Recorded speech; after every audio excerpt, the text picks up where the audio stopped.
And that contradiction makes the film worth arguing about. Grief is its strongest force. It shows how love can turn into hate when family pain meets war and spiritual mystery. But that power sits inside a messy story where big ideas don't connect cleanly. This isn't an empty film, and it isn't lazy.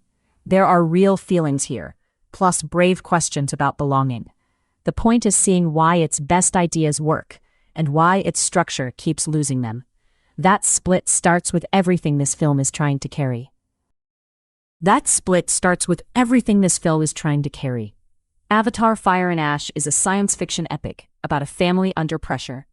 It wants to join this family's tragedy to a war over culture and survival. Human colonization is tearing through Pandora, turning survival into a fight over land, belief, and belonging. Spider and Kiri hold those scales together. Spider has a divided identity, caught between human biology and the Na'vi family that raised him. Kiri has a strange connection to Pandora's living system. Through them, the film links private pain to a world that feels alive. Their questions are not side plots, they're the bridge between family and planet. Sometimes that bridge holds. The film sees grief clearly, and some family scenes hit hard. But it's beautiful and bruised, not cleanly built. Big ideas arrive before the story knows how to join them. So yes, it's worth watching. Just don't mistake ambition for a clean success. That pressure doesn't stay outside the family. It puts several fights inside one story. One of those fights begins with the family mourning a younger brother. His death is tied to the choice to return for Spider, so grief arrives mixed with guilt. That matters, because the film's danger isn't just humans attacking Pandora. It's grief turning into hate. Jake responds by hiding human weapons. He knows spears can't stop gunships, but he also knows those weapons break the rules of the world he's trying to protect. That fear drives the argument over Spider's safety. The adults decide to send him to high camp, away from the family and the fighting. Spider sees it as exile, not protection. Then the younger characters lose the adults who guided them. They also lose reliable weapons, transport, and communication. During a breathing mass crisis, a small object carries the film's biggest question: who gets to belong in this world? The answer gets stranger when Spider appears able to breathe Pandora's air. Scientists find a mycelial endosymbiont inside him. The film treats his body like a battlefield, measuring him as a useful thing. That same idea reaches Kiri. She was born from Grace's avatar, yet she has no biological father. Her contact with Ewa is blocked, leaving her with a mystery instead of a family tree. The science sounds huge. The family then reaches the reef communities, where survival depends on shared rules. Ian Garvin explains that the Tulkun have names, music, and a culture built around memory. The military ignores all of that. It plans to hunt them for Amrita, reducing living beings to targets, numbers, and useful bodies. Even the Tulkun must ask whether peaceful tradition can survive a war that gives them no peaceful choice. Then, the Ash people widen the conflict again. Varang rejects the Great Mother and builds strength around that rejection. So the story grows from one family's grief into a fight over weapons, tradition, and survival. Every thread matters, but they only work when they pass through people we care about. The film is beautiful but unstable, with strong seams that don't always connect. Its biggest ideas need human faces before they can truly hurt. That loss is a strong opening idea. The family gets hurt because they return to save Spider. So loyalty and guilt become impossible to separate. They did the loving thing and still paid for it. The line about hate being the fire and grief being its ash gives that pain a clear shape. Jake isn't only fighting an enemy, he's fighting what his grief might turn him into. That same pain gives the weapons debate real weight. Jake argues that spears cannot fight gunships. It's a simple point, but the film makes it family-sized. Should they protect their traditions or use the enemy's tools? Jake sees weapons as a duty. Others see them as the first step toward becoming the thing they hate. The war works best when it feels like an argument inside one home. The writing around Spider's fear is just as direct. He pleads that the Na'vi family is his only family. That fear of being sent away makes every safety plan feel cruel. The mask becomes more than breathing equipment. It asks who gets to belong here. The film keeps returning to chosen family and biological family. Spider's body, his history, and his loyalties never stay in separate boxes. The Tulkun story gives colonization a concrete system. Humans talk about amrita yield and hunting quotas. Living creatures become numbers, targets, and useful bodies. That language makes the violence feel organized, not random. The film also asks whether Tulkun pacifism has become surrender. When one witness calls for the clans to fight, the debate finally reaches the scale of the threat. Peace sounds noble, until peace leaves the hunters in control. But the links between major events keep breaking. The film moves from escape to transformation, then from capture to recovery, and later into battle. We often understand the result before we see the cause. The breathing change should reshape the whole story. Instead, its movement into capture and later action feels unclear. Strong scenes keep arriving, but the bridges between them are too thin. This is where the movie becomes beautiful, but unstable. Mysteries can be good. They make you lean closer and ask better questions, but missing connections are not the same thing as mystery. A mystery hides information on purpose. This film sometimes skips the step that would make the next moment feel earned. So a rescue can feel like a capture, and a recovery can seem to appear from nowhere. The emotion survives, but the cause and effect keep losing oxygen. The crowded middle makes that weakness harder to ignore. It adds the Ash people, military factions, scientific questions, reef politics, and the Tulkun hunt before earlier conflicts settle. Each group brings a strong idea. Few get a clean handoff from the last one. The story keeps expanding when it needs to tighten. That is why the family conflict remains the strongest thread. It gives all this noise a human cost, and the characters are where that cost becomes painful. And Spider is the film's most affecting character. His fear, loneliness, and defiance all come from one need. He wants to belong somewhere. The breathing mask makes that need physical. Every breath reminds him that this world can reject him. So when Quaritch says, "I'm your father," Spider doesn't explode. He simply answers, "My father's dead." That quiet line cuts through the whole claim. Blood doesn't make Quaritch his family. Choice does. That same pain bends Jake in a darker direction. He keeps calling control protection. The weapons argument shows the problem clearly. Jake believes rifles can save the family, even while those weapons pull him away from them. His grief turns every risk into a threat. It gets worse when he says he would kill Spider to protect the family. That isn't strength. It's grief becoming cruelty. Jake wants to stop anyone from taking his children. In the process, he starts treating Spider like another target. The mourning mother carries that same grief as a shield. She rejects Spider because humans now mean loss, danger, and guilt. When she says he will never belong, the words hurt more than a simple argument. The children already accept him. Kiri defends him. The family keeps risking itself for him. Her certainty cannot survive those facts forever. The performance makes her anger feel worn out, not simple. She is trying to turn pain into a rule, because rules feel safer than love after loss. Kiri brings a gentler question to the film's biggest mystery. She treats the cosmic mystery like a family question. Who made me? Why won't you answer? Her prayer feels private, almost like a child asking for help in the dark. That keeps the strange science human. Then someone calls her a freak and wonder becomes shame. Kiri doesn't play the scene as a grand revelation. She looks hurt, confused, and stubborn. That is why her connection to Pandora feels personal instead of merely important. Loak carries the younger generation's anger. He sees old authority protecting rules before people. At the council, he defends Hayakon because Hayakon saved lives. The elders see only a violation. Loak sees the person behind it. Then he leaves to search for Hayakon. That choice is reckless, but it isn't empty rebellion. He is looking for someone the adults have already given up on. His defiance asks whether tradition can survive without listening to the young. Varang needs less dialogue to dominate a scene. Her stillness carries controlled danger. She doesn't chase power with wild movement. She lets silence make Quaritch uncomfortable. When she turns his interrogation back on him, the soldier loses control of the room. Her threat feels ceremonial and physical at once. The film gives her a sharp idea. Pain can build a culture, but it can also trap one. Varang understands that power better than most people here, even when she uses it to wound. And Quaritch remains the most interesting threat because he uses family as a weapon. He turns biology into a claim, then expects that claim to create loyalty.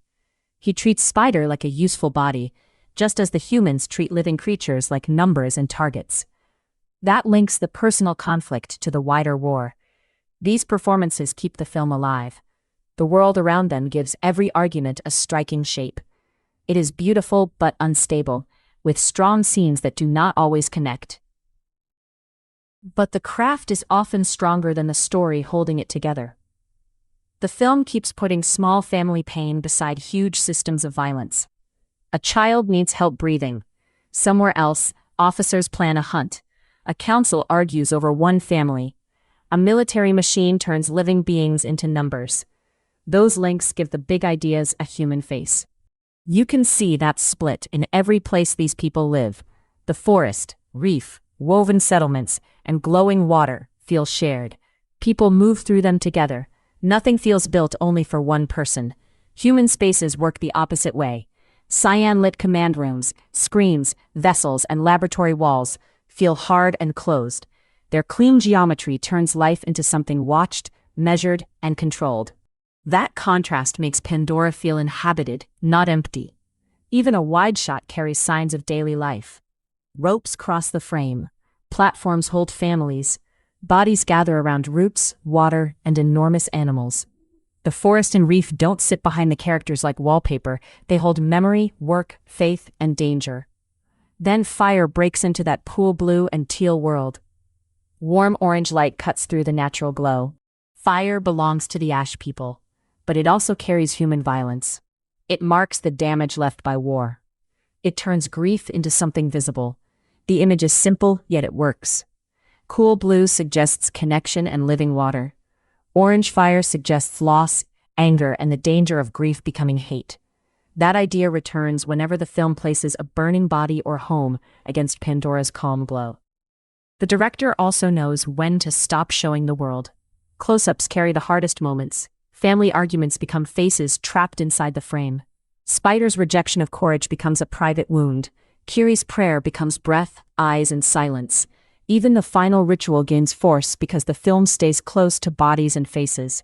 That's when the direction trusts feeling instead of spectacle. The sound follows that same idea. We hear breath before we understand the danger. Mask instructions turn belonging into a physical problem. Radio commands and military traffic sound clipped and cold. Family speech overlaps and stumbles. Council speech weighs every word. The Ash scenes use slower, heavier rhythms. Morning song and ceremonial invocation open the world again. The cut from sacred Tulkun gathering grounds to a military quota briefing says everything. One side hears a living community. The other sees a target count. But the editing doesn't always make those links clear. It jumps between ritual, science, pursuit, and battle before cause and effect can settle. Abrupt cuts replace missing steps. You feel the emotion, but sometimes you can't follow the chain of events. That's the same beautiful but unstable film we started with. Its strongest scenes let bodies and faces carry the meaning. When it slows down, one painful choice can fill the frame. And that is where its biggest question begins to feel personal. It works best when family choices carry the weight of the war. Jake doesn't just plan a battle. He chooses what kind of father he can be. His partner doesn't just argue tactics. She asks what grief is doing to him. The war matters because these people keep paying for every decision.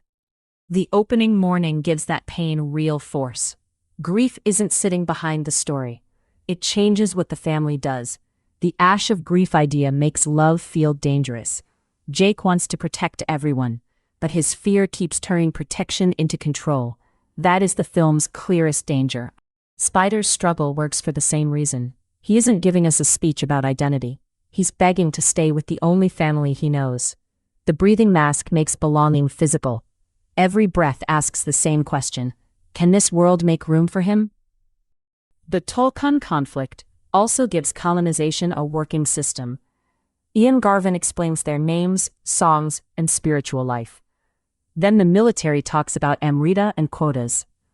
One side sees living families. The other sees numbers, targets, and useful bodies.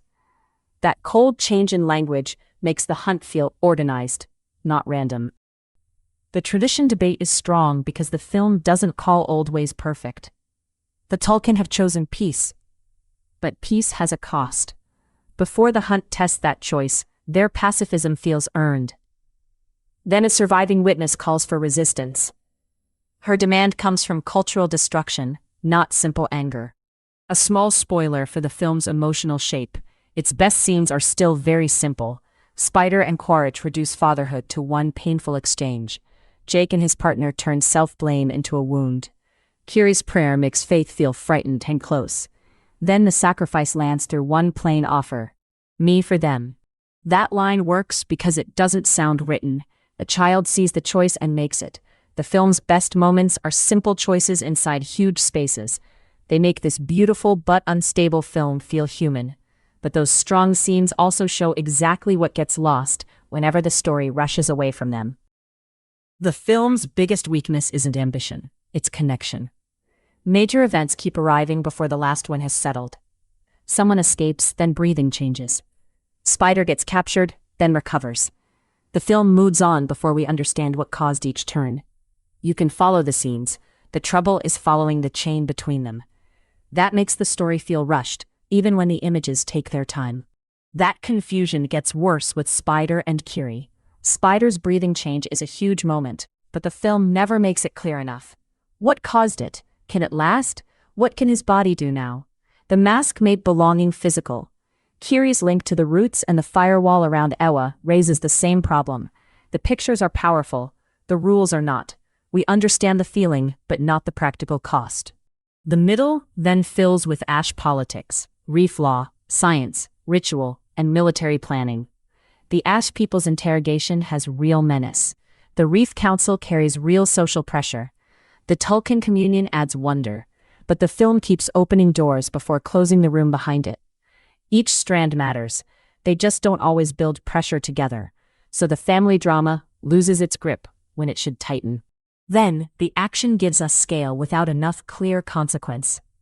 The hunt, the torpedo strike, the escape, and the sacrifice all arrive in a rush. The fire-filled flight looks like the film's biggest image. Smoke, water, machines, and flying bodies crash together. But what changes because of each move? Who gains ground? What damage lasts? The film makes danger easy to see but cause and effect much harder. There are mild ending spoilers here. The final ritual reaches for peace, belonging, and a way to turn grief back into connection. Then an unexplained shocked reaction lands with an "oh shit." That doesn't deepen the mystery. It blurs the ending. We don't know what the characters have seen, or what the ritual has changed. The emotional welcome lands, but the story around it stays unclear. Fire and Ash feels like several strong films sharing one runtime. Each film has something worth protecting. They needed a cleaner bridge between them. That missing bridge matters because the film's best ideas live inside family arguments. Spider rejects Quaritch's claim that biology makes him a son. His father is dead, Spider says. The point is simple. Biology can reveal where you came from. It cannot decide who belongs. The breathing mask turns that question into a daily problem. Who gets to breathe here? Who gets to call this world home? That question also shapes Jake's home. The mother defends Spider, then accuses Jake of letting grief rule them. Jake's anger is not empty rage. It is love with nowhere safe to go. The film says hate is the ash of grief. That idea explains why Jake reaches for weapons, and why his threat against Spider feels so ugly. He risks making family another battlefield. The same fight reaches the Tulkun debate. Hayakon is exiled after killing to save people. The act protects life, but breaks the old law. Then a Tulkun witness demands a change in their way. Refusing violence may be noble, but can it become surrender when an enemy will not stop?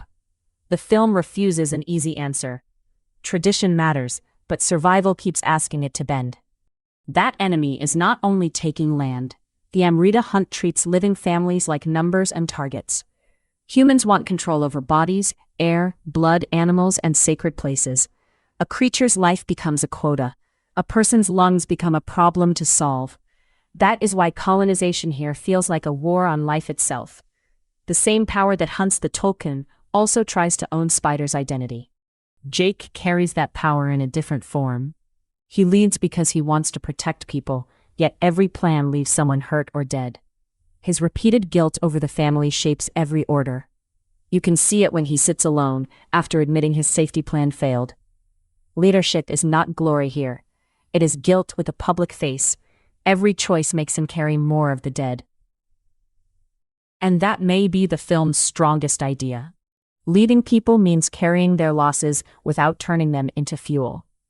The final ritual reaches for that kind of healing, and the mask's question returns with it. Can grief become belonging instead of hate? The feeling lands because the film has earned it. But Fire and Ash is still beautiful and unstable. Its ideas stay with you, even when its final steps don't fully hold together. That instability doesn't erase the feeling. Fire and Ash works emotionally, even when it doesn't work cleanly. A brief spoiler warning, because the ending matters here. The final ritual gives the dead brother a place among the ancestors. It turns grief into a shared spiritual act.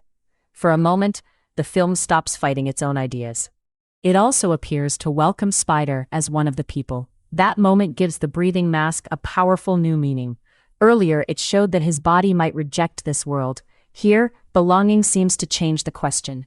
The mask becomes a symbol of change. It asks whether identity comes from blood, breath, or the people who accept you. But the shocked reaction at the end feels like a missing scene.